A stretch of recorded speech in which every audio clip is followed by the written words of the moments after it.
Welcome to my tour around and inside the Drake Ironclad. In this video I will go over all the base stats of the two ships and give you a first-person tour through most of the interior. But before that I have to give you the usual disclaimer: I do not work for CIG, everything you see in this video is built by me, everything except the exterior that is based on the HoloView model you can see on the website for yourself, and that ensures that all the metrics are as close as possible. But the interior is mostly my speculation. I already have a behind the scenes video where I explain how I did it, and I'm certain that this interior is my closest and most thorough reconstruction to date. However, the Ironclad is a little special in that we have already learned from the monthly reports that there have been slight redesigns. For that, and for any speculation really, I will have separate videos. In this one I will try to stay as close to the facts that I have gathered from the ISC, the brochure, the jump points, everything I could find, and then again put speculation and likely changes into a separate video. But now let's start. The Ironclad is a large armored freighter, made by Drake Interplanetary. As you can expect from Drake, it has a very rugged, substance over style feel to it. Even for an industrial ship it looks bare bones really. What you get instead though is in some areas top of its class performance, but little comfort features, and as you will see later, not even a trace of luxury throughout the whole ship. It comes at a length of 120 meters, 52 meters wide and 20 meters high. That means the best ships to compare to in size are the Drake Caterpillar, which seems to be out of the same production line, and well, this one was lovingly called the Caterpillar early on. That one is only about 10 meters smaller in all three directions, but it only carries a third of the SCU the Ironclad can. The next step up the career ladder, and also roughly the same size, just significantly taller, is the Hull C, which carries, once again, 3 times the capacity of the Ironclad. But unlike the Hull C, the Ironclad can enclose its cargo, making it the biggest safe cargo ship when it comes to the game, at least for now. Other ships that should be mentioned when comparing the Ironclad are the C2, which was so far the current flyable ship with the most internal cargo space, and the Anvil Liberator, which has also about the same size as the Ironclad and a role somewhat similar to the Assault.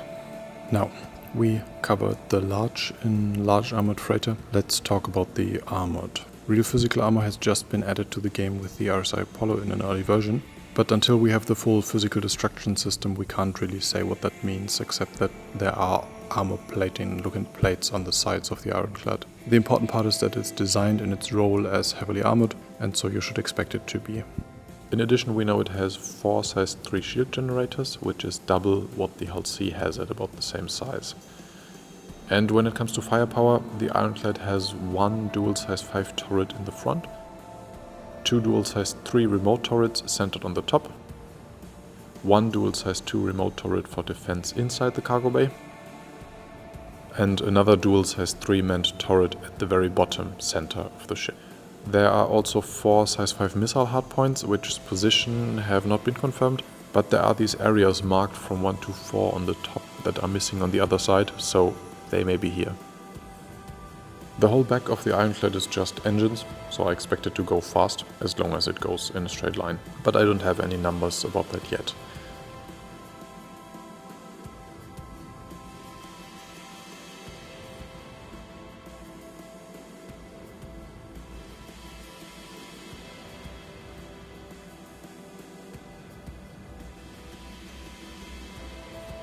What I know is that the Ironclad and Ironclad Assault have plenty of integrated VTOLs on the bottom, assuring that they both can be used in atmosphere to deliver either cargo or freedom to planet-side destinations.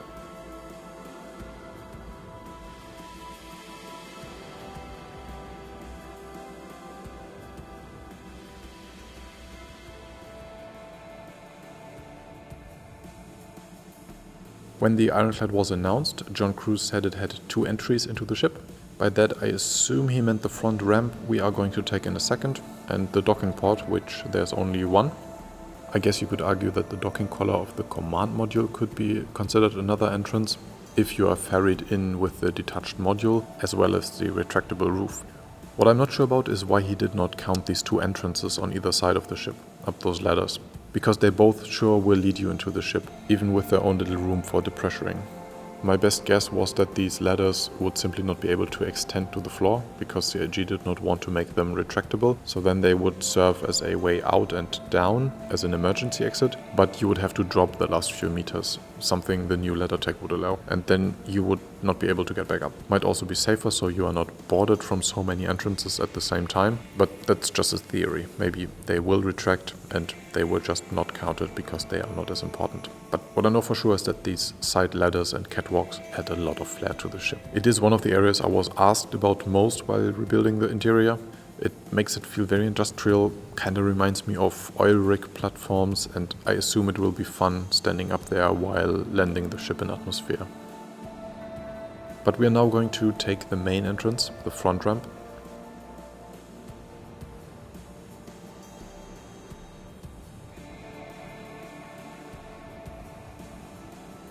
And the last thing to mention here, on the right side above the entrance we have the first of 3 tractor beams to help load things up the front ramp.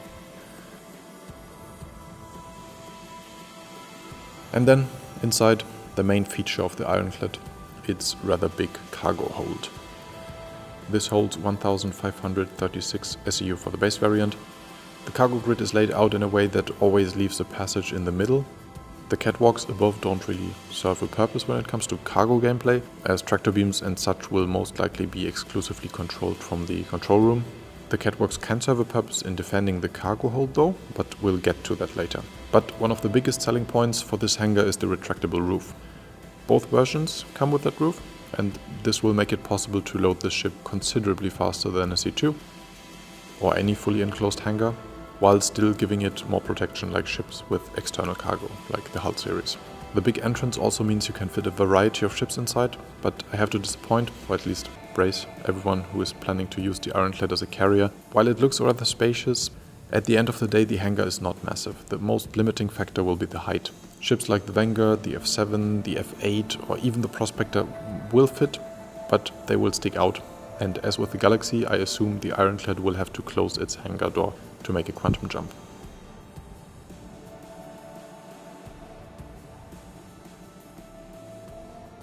The turret I mentioned in the beginning, I put that here, but it was never officially mentioned where in the Ironclad it is exactly, just that it overlooks the cargo and that it should help defend the Ironclad when boarded.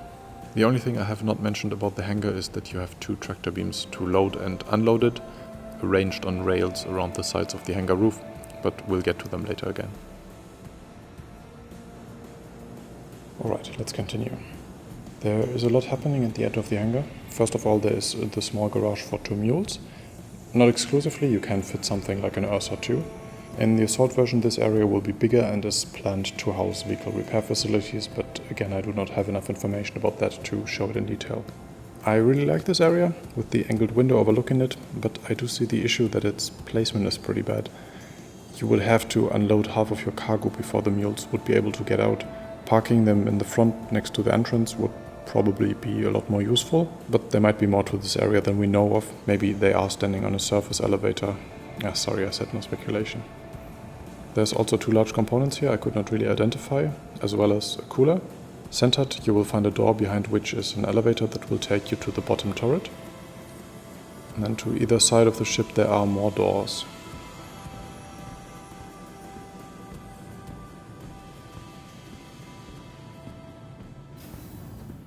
From here to the right we go through even more doors.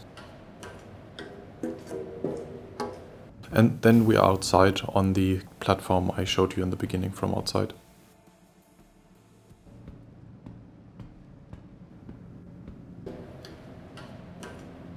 Back inside, the opposite door is only on this side of the ship. There's nothing on the port side. Either way, there's a ladder here which brings you up to the first floor, but I will take the stairs today. There's kind of a reoccurring theme here. There's always multiple ways to get anywhere on the Ironclad. That's what makes it really special and what made reconstructing it also fascinating. It really is a little maze at first, and while that does not seem very efficient, it sure is interesting and gives a very special vibe to the ship. But more importantly than just looks, I think this interior will be a great location for small missions. Think the 890 jump boarding mission, just cooler.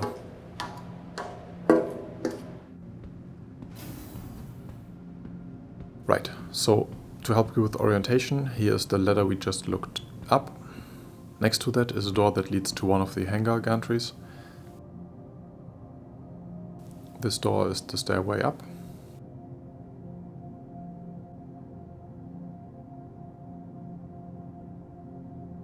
There's also more component access here.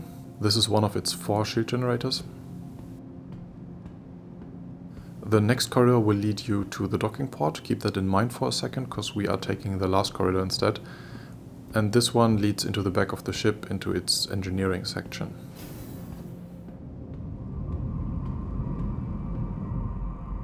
First of all, more component access, 2 power plants and the quantum drive. And then this balcony overlooking the reactor and engine, I guess. This room is another one I myself still have some questions about.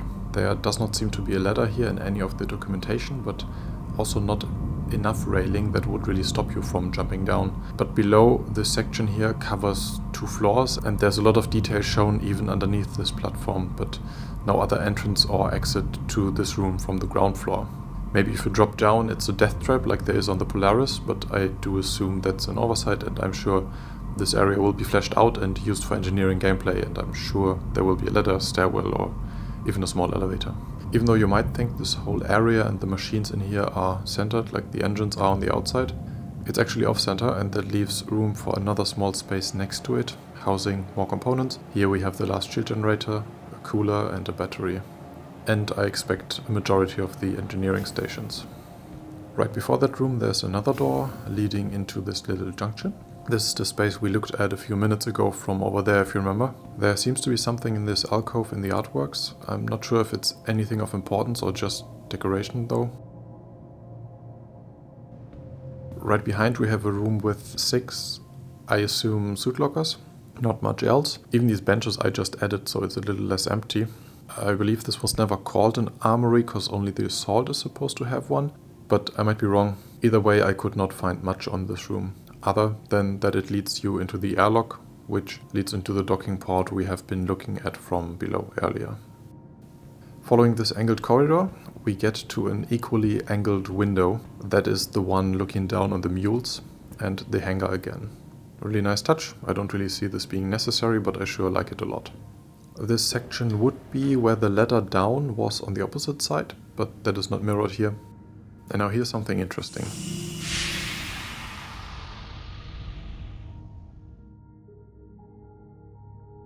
If you open the retractable roof outside in atmosphere, there is no air shield like on the Caterpillar, so all air will escape. You will need to wear suits and helmets to help with loading, and you will lose gravity, I assume.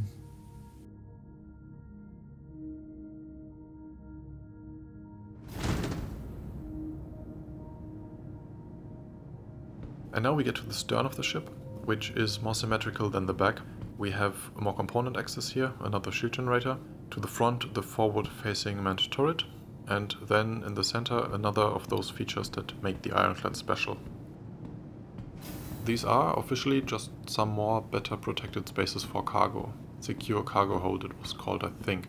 As far as I understood, there are no actual cargo grids here though, so it's designed for smaller boxes of stuff only.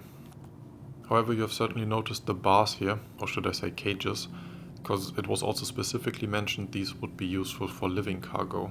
Does that mean transporting cattle, rare exotic creatures, or even human captives?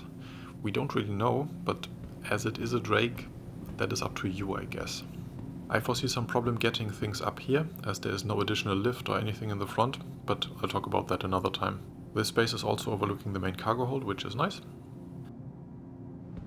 And it's also where I store my Patreon and channel member badges, cause long story short, they are what enables me to make these rather time-consuming videos. If you want some info about that, or about how you can walk around this interior for yourself, I'll explain that at the end of the video.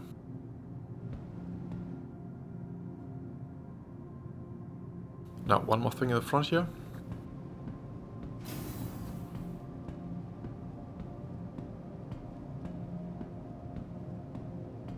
The layout looks symmetrical at first, but on the base Ironclad this side is where you control the front tractor beam from.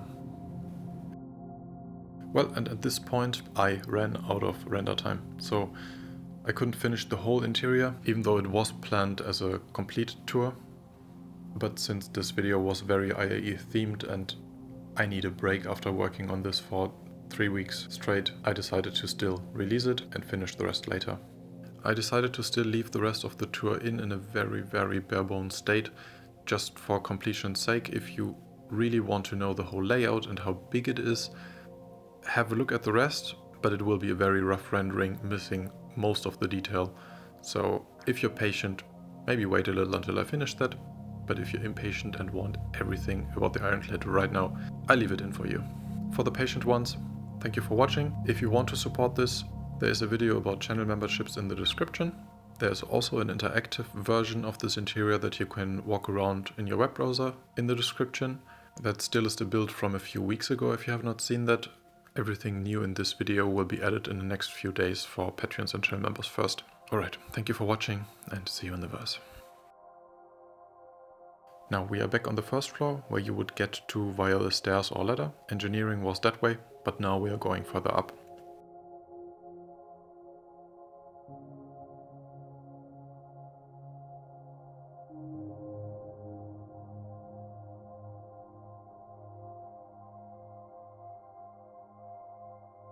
In this angle you might recognize vaguely from one of the last monthly reports teaser. It's another important feature of the Ironclad, the command station. Not to be confused with the bridge, because you will not be able to fly the Ironclad from here, not even with the command module detached. I do have some questions about this room myself. What I can tell you is that this has 4 seats, and unless you are in one of the 2 front ones, you have a devastatingly terrible view. You basically see nothing. If you look closely, you can see that in the ISC of the Ironclad and the teaser images too. Only these elevated front seats have a decent view over your cargo bay, as well as a line of sight to your command module. From here you will mainly organize the loading procedure and also control the 2 top-mounted tractor beams I mentioned in the very beginning. They are sliding along the sides of the roof section and should give you decent coverage of the whole cargo grid.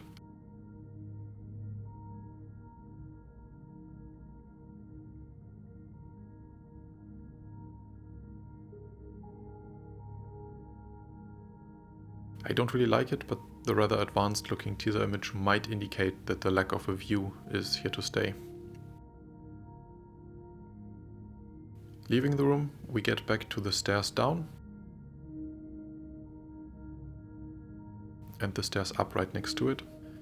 We'll take those in a second, but before that we get to the crew quarters. They are what you expect from a Drake ship. A center room with a bench and a table, a simple cooking station in the back. There might be some screens here, but I would not expect a fancy billiard table. In the back corners are 2 small bathrooms, the usual shower-toilet combo.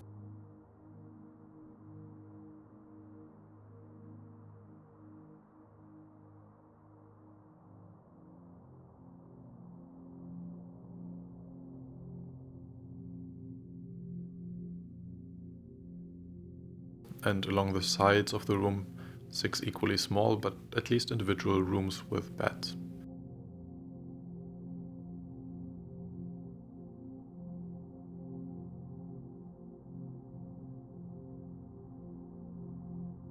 Out of the crew quarters, we take the last flight of stairs up.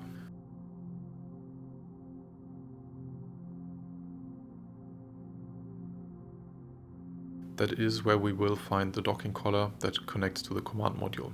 That part I have not rebuilt because it was essentially a slightly larger version of the Caterpillars, and we know that will be redesigned to work with both ships.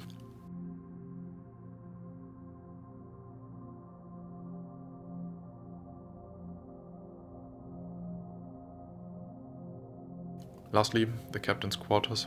This room is not the most spacious, and it looks like it lacks any kind of luxury that separates the captain from the rest of the crew. Not even a slightly bigger or slightly less claustrophobic bed, but apart from a little more private space and your own bathroom, you get this relatively obstructed but also appreciated view not only to the front, but also to the back.